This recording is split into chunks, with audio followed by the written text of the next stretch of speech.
you know, you can be a painter and you can hang up your brushes and then you can come back to paint.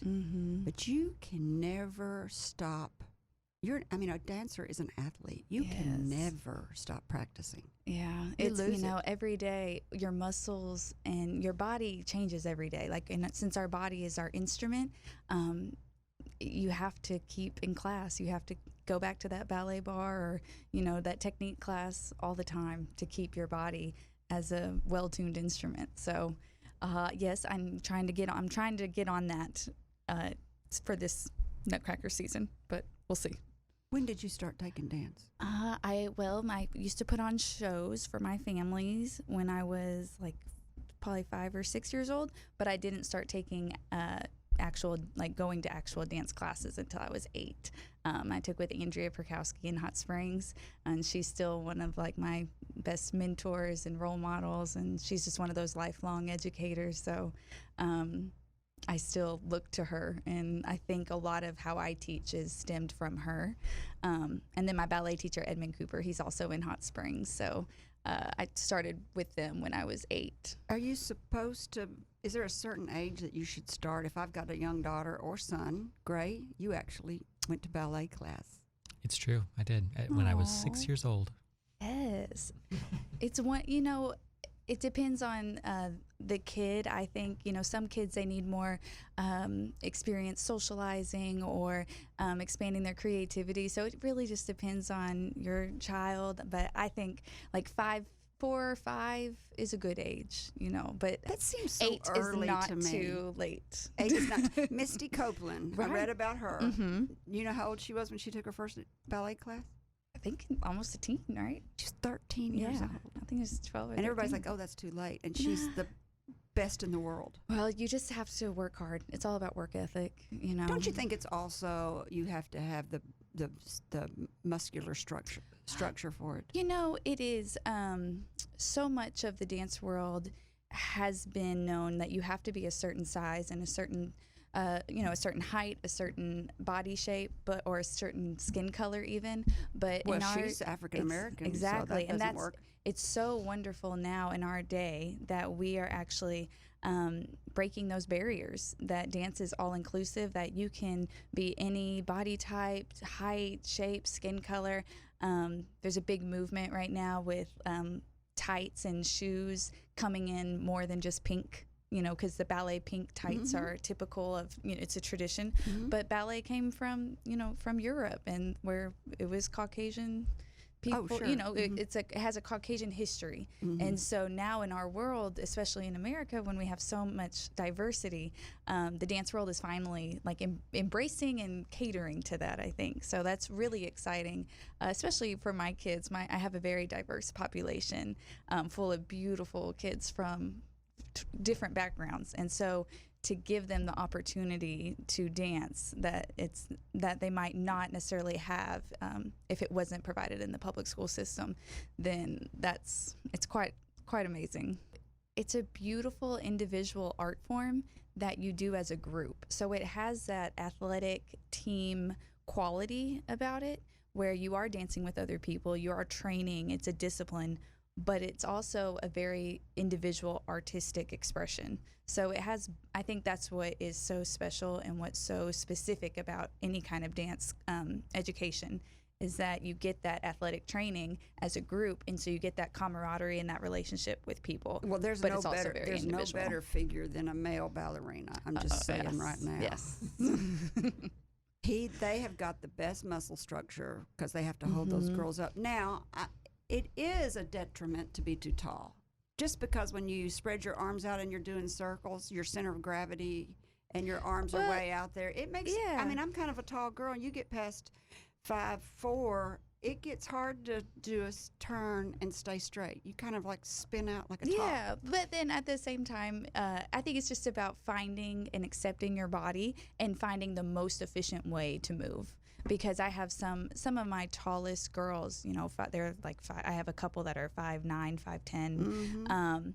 They tried to dance so little like the other girls. And I said, no, loves, you have to expand and you fly through the sky. You soar. Like, you touch the walls, you reach past the ceiling, because it's all about embracing your body and finding the most efficient way to dance. That way you can dance forever and you don't have to retire when you're 20 years old. Speaking of the tall girls, the extension that they have is beautiful, and their leaps and their gazelles. But the turns are extremely hard for them. It's just that finding that different center of gravity. Yeah, I'm 5'3" and like 3/4. But that's a perfect height for a ballerina because you put on a 3-inch toe shoe. Right, but most people, a lot of times you go into auditions, and if you're not 5'4.5", 4'5", or whatever their specific type is for the company or the job, they'll just say thank you very much. But a lot of directors or choreographers, they always thought I was taller than I really am because I dance big. But I was taught to take up space and to how to control that center of gravity and to move through space to always dance bigger than I was. Everybody should take dance. I do. I think that dance education should be not an elite thing that only people that can afford private instruction should have.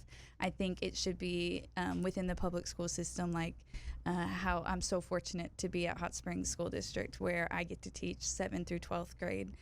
So I see them for years, and I'm their dance teacher for years. So I see them first. Maybe they had never been in a dance class before, and when they think dance, they think maybe something on YouTube, or they think So You Think You Can Dance, or they have their own, or maybe they think dance maybe is how their family does, like they have salsa at home.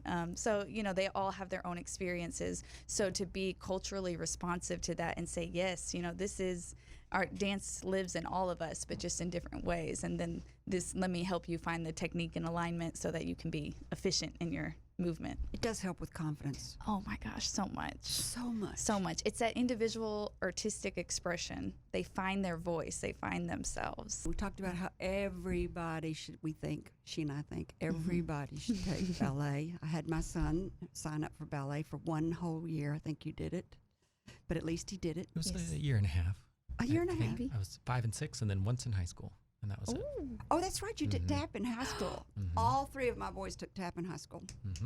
And you know how the teachers love that. The teachers are like, 3 boys. I got 3 boys. I would be jumping up and down. I know. It was fun. What do you think is the hardest thing about dancing?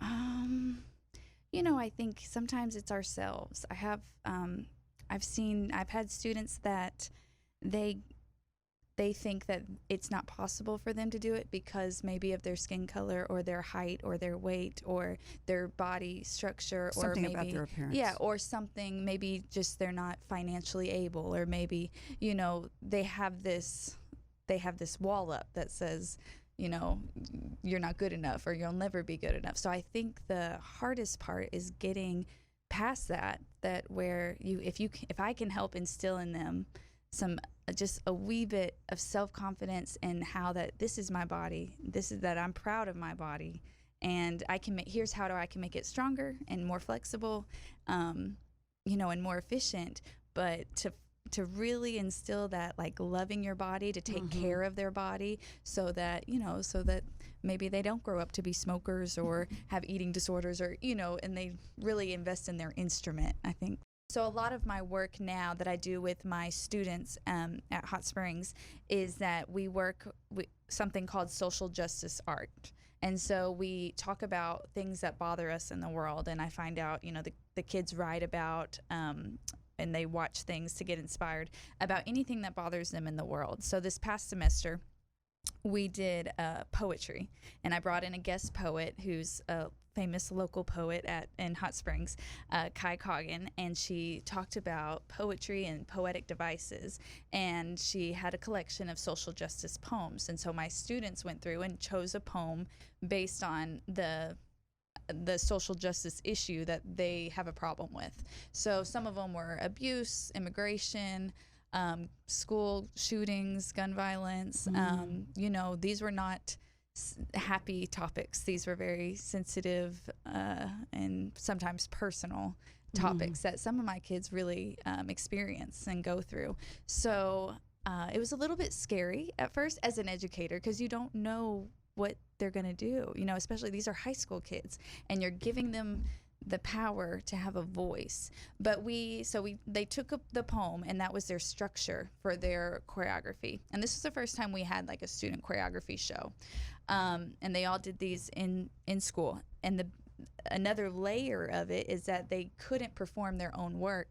They had to teach it to another student. So another student might not feel that way about that issue, but they had to embody that. They had to have that kind of open communication and, be open to taking risk and supporting their fellow dancer because they wanted to make that vision come true. So I had wonderful. I mean, so powerful. And my students, they blew me away. They created works that were just gut-wrenching, some of them, because it's coming from them. They are, it's their voice. I had no say in it. They designed the costume, the music. Some of them read their poems as the music, didn't even have music. That was all part of their choreographic process.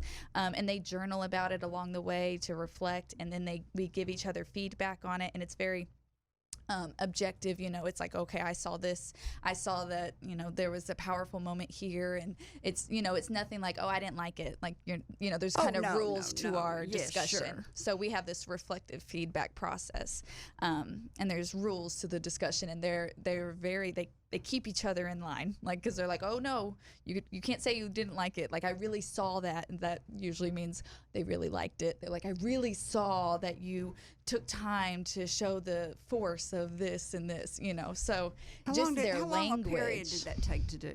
Was it a semester?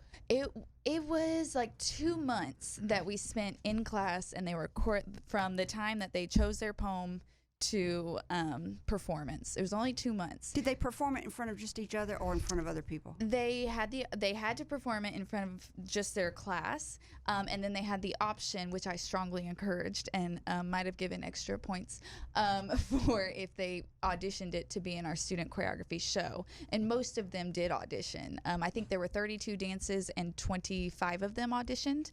And I brought in judges, to adjudicators, not judges, but adjudicators, to say, okay, it's well thought out, it's well planned, it's well rehearsed, this one can go on stage.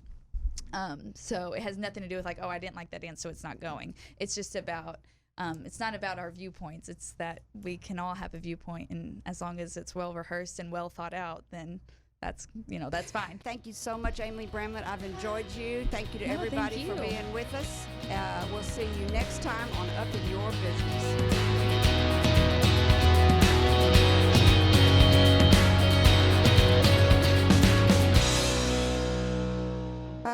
Where am I?